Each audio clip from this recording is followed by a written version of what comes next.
Alright mga kapatid, magugulat kayo rito sa inyong mapapanood dahil isang Filipino professor mga kapatid ang tila ba mga kapatid pro-China ang nagsasalita mga tol. At pakinggan natin kung ano yung mga sasabihin niya, bibigyan natin ng reaction mga tol. Etong videong tong panonoorin natin ay mula kay Melvs Castle.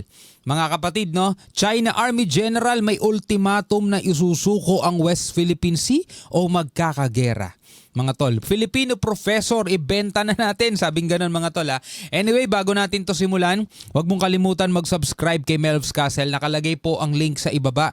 At kung bago ka pa lamang dito at trip mo yung mga ganitong klaseng reaction video and commentary, syempre huwag mo rin kalimutan mag-subscribe.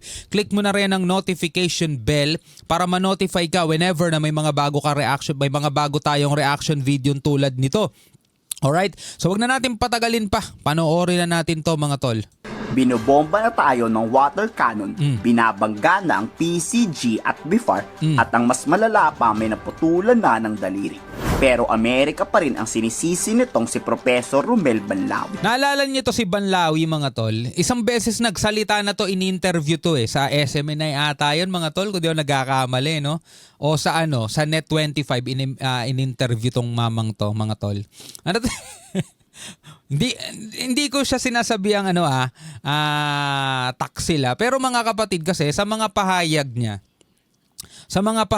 mga tol, ang nakikita niyang may kasalanan ng lahat dito, US. Wala naman tayo magagawa. Nirerespeto naman natin yung kanyang opinion. Pero yung ipagtanggol mo ang China, mga tol, yan ang ibang usapan. So panoorin natin ito at pakinggan. Pro-China talaga, di ba? Sinabi yan sa isang interview sa China na ang tema nasa China pala Hindi ka pwede magsalita ng masama dyan. Mamaya saksakin ka na lang dyan. ay magkakagera ba o magkakasundo. Lahat raw ng problema naayos, basta palayasin lang ang mga Amerikano sa West Philippine Sea at sa Pilipinas. Like for example, between the Philippines and Indonesia, and it took us more than 20 years to negotiate for that. So we can settle disputes. And second, with Sabah. Third, with Vietnam. You know, we are also having territorial disputes and maritime jurisdictional conflict with Vietnam. But we also have a mechanism to manage our differences with Vietnam. So the question is, if we can do that with Indonesia, if we can do that with Malaysia, if we can do that with Vietnam, why we can't do that with China? Hoy! Ang Vietnam, Indonesia, di ba, at Malaysia, mga tol, may problema rin yan sa China. kahit sila mga tol, inaagawan din ng China ng teritoryo. Ang tanong, pareho ba ang Indonesia sa China? Pareho ba sila ng ugali? Pareho ba ang Malaysia sa China? Diba? Tayo may problema tayo sa Malaysia, sa Sabah mga kapatid. At ilang beses na nating iginigit yan Nagkakaproblema naman talaga tayo dyan Ito tanong mga tol Pagdating dito sa West Philippine Sea, pareho ba sila ng lahi? Pareho ba sila ng kaugalian? Pareho ba sila ng kultura? Diba? Diba? Sinasabi niya, sige, bakit daw naayos natin yan sa ibang bansa? O bakit nga naman hindi sa China? Ang tanong, gusto ba ng China ang isuko ang West Philippine Sea? Diba? Yun dapat ang tinatanong nitong mamang to Payag ba ang China na kilalanin ng batas? Payag ba ang China na igalang ang UNCLOS? Payag ba ang China na irespeto yung arbitral ruling 2016? Payag ba ang China na kilalanin na ang Pilipinas merong 200 nautical miles exclusive economic zone? Diba? Yun ang tanong mga tol. Payag ba ang China? Kasi kung hindi papayag ang China, o anong next option? Sumuko na lang ang Pilipinas. Ganon. Para maayos yung dispute. My goodness. We cannot do that with China because of Dr. Wusichan told us, because there is an extra-regional factor, and that is the United States. Thank you. Lahat ng speaker sa maritime dialogue na to against sa USA. Sinisisi Sama-sama pala to. Puro mga anti-US no? ang Amerika dahil minimilitarize daw ng US Navy ang South China Sea. Sino ba ang unang nagtayo ng base militar dyan? China, di ba? Sino ba ang may warship dyan? Chinese PLA Navy, di ba? Good job, Melvs Castle. Good job. Sino ba ang nagtatayo dyan ng mga artificial island at nagtatayo ng military base? Yan ang tanong, Banlawi. At China, di ba? Sino ba ang may warship dyan? Chinese PLA Navy, di ba? Kung ikukumpara mo ang dami ng US Navy, hamak na mas maraming barkong pandigma ang China. Oh. Banlawi.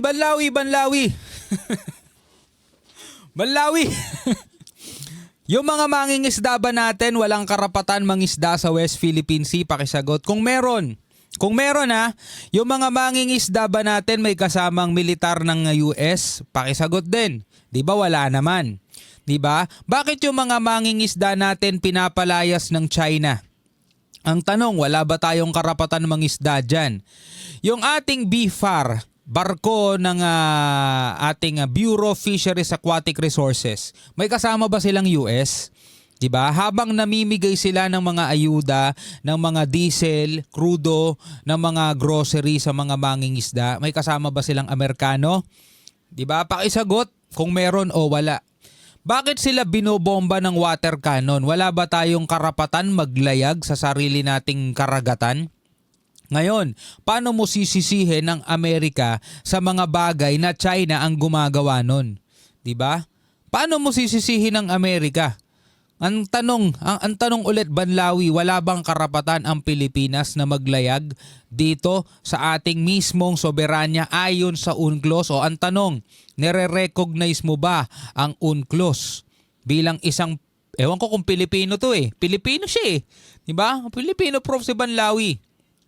Nire-recognize mo ba ang UNCLOS, United Nations Convention on the Law of the Sea, na nag-define ng ating 200 nautical miles exclusive economic zone? Ang tanong, wala bang karapatan ng Pilipinas doon sa Pag-asa Island, sa Sandy Cay, sa Escoda Shoal, sa Ayungin Shoal, na every time na nagkakaroon tayo ng resupply mission, hinaharang, binobomba, ginigit-git? Kasalanan ba yan ng Amerika, yung mga tension na yan? 'Di ba? Alisin mo ang Amerika diyan. Paalisin natin lahat. Alisin muna natin sa picture. Tanong, magbabago ba ang China at sasabihin nilang, wala nang Amerika, sige, peace na tayo. Hindi na namin kayo iwa-water cannon. Pwede na kayong mangisda sa Bajo de Masinloc. Pwede na kayong mag-resupply at pwede nyo nang ayusin yung inyong BRP Sierra Madre kasi wala nang Amerika. Tanong, papayag ba ang China doon? Nakanantong professor na tong, sarap konyatan. Tapos lahat isisisi sa Amerika. Dito nanawagan pa ang Chinese speaker kay Pangulong Marcos. Chinese speaker to Palayasin mo ang US sa Pilipinas. Magkaibigan daw tayo ng China. Yan nga, alisin natin sa picture ang Amerika. Alisin natin sila, Japan, Amerika, alisin natin Canada. Tanong, magbabago na ba yung posisyon ng China? Pwede na ba nating ayusin yung barko ng BRP Sierra Madre? Pwede na bang mangisda yung mga mangingisda sa Bajo de Masinloc? 'Di ba? Hindi na ba nila palilibutan ng mga barko nila yung Pag-asa Island? 'Di ba? Pwede na bang maglayag ang ating mga barko dito sa West Philippine Sea? Aatrasan na ba sila o hindi? 'Di ba? Yan ang problema. O baka naman palayasin mo ang Amerika PBBM para masakop na ng China ang West Philippine Sea. Tatandaan nyo, traidor tong mga to. Generally speaking, South China Sea now is relatively stable and manageable. But if we don't manage well, there will be big challenges. Where and how?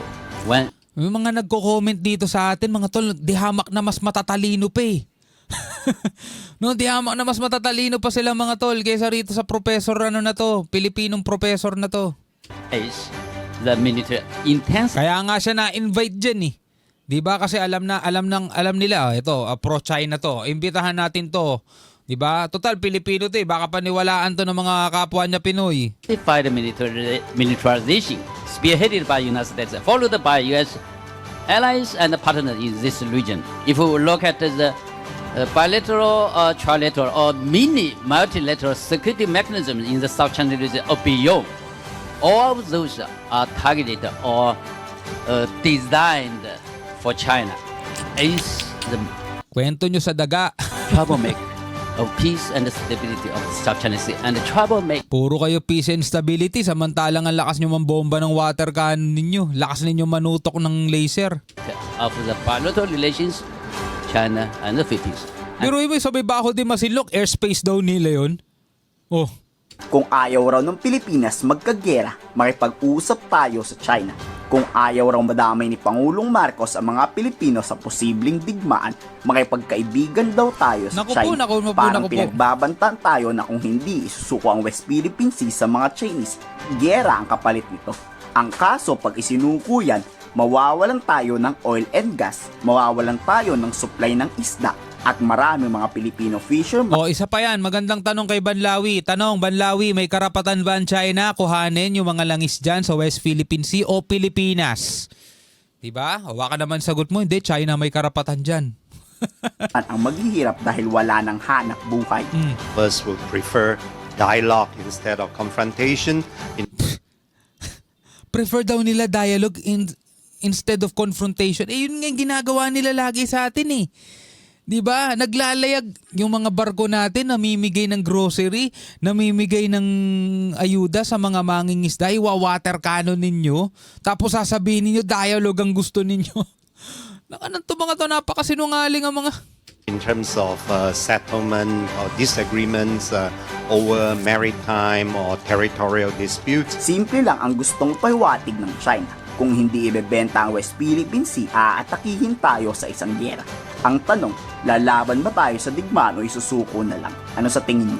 Alright mga kapatid, yan o. Nagbibigay lang naman tayo ng reaction mga tol. Ulitin natin na hindi tayo galit sa mga Chinese. Lalo-lalo na yung mga tahimik naman na nandirito sa Pilipinas. Mapa-celebrity man yan, mapa-ordinaryong tao, mga businessman yan man, o kahit na sino mga maliliit na negosyante. Wala tayong problema sa kanila. Ang problema natin yung gobyerno dun sa China mga tol.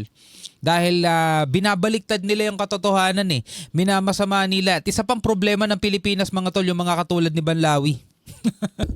Isa yan sa mga problema pa ng Pilipinas. Anyway mga tol, bilang isang Pilipino, ano masasabi mo? Comment ka na lamang sa baba. Hanggang sa muli, ako nga pala si Shobal D. Peace out.